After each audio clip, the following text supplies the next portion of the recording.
Net op zee, maar in de haven van Zoutkamp binnen je tal van situaties simuleert die je als visker op zee mij meidje kennen. Want dat het op het wetter gevaarlijk wezen kan, daar bestaat geen twijfel over. In december 2010 ging het nog mis. Een viskerskip zonk in de buurt van Skielge. 3 bemanningsleden kwamen om het libben. De conclusie van de onderzoeksrier van veiligheid liegde er net om. Het schip voldeed lang net aan eersken. Die lietse ramp had de ergen van de vissector iepenen. Voor de sjaal was heel belangrijk. Ja, want wij kan nu zeggen gebeuren. Ik kijk verkeerd pakken aan boord. Ik heb nog een goed pak, dus laat maar komen.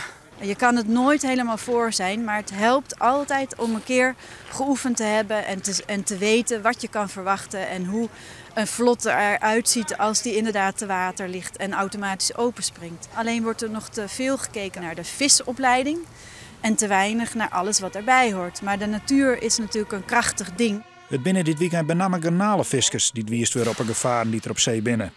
Daarbij krijgen ze hulp van de brandwacht en de KNRM. De reacties van de viskers binnen positief. Viskersvereniging Hulp in Nood wil tenij dat er 1 keer in de 2 jaar een grote veiligheidsoefening komt. We hebben nu zoiets van, ook voor de jongere generatie die nu toestroomt naar de garnalenvisserij. En ook om gewoon de kunst zeg maar, te perfectioneren, hebben wij zoiets van, we moeten dit gewoon 1 keer in de 2 jaar blijven organiseren.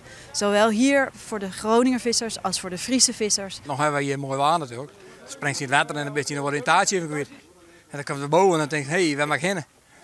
En nog heb je succes en nog heb je mooi waar. Dan stel je voor dat je meer waar hebt. Een galm van 12 meter, dan ben je echt in het vlot. Nou, dat is een hele belevenis. En trouwens, in dat vlot is ook net een pretje, maar ze zeggen, want het weinig ruimte.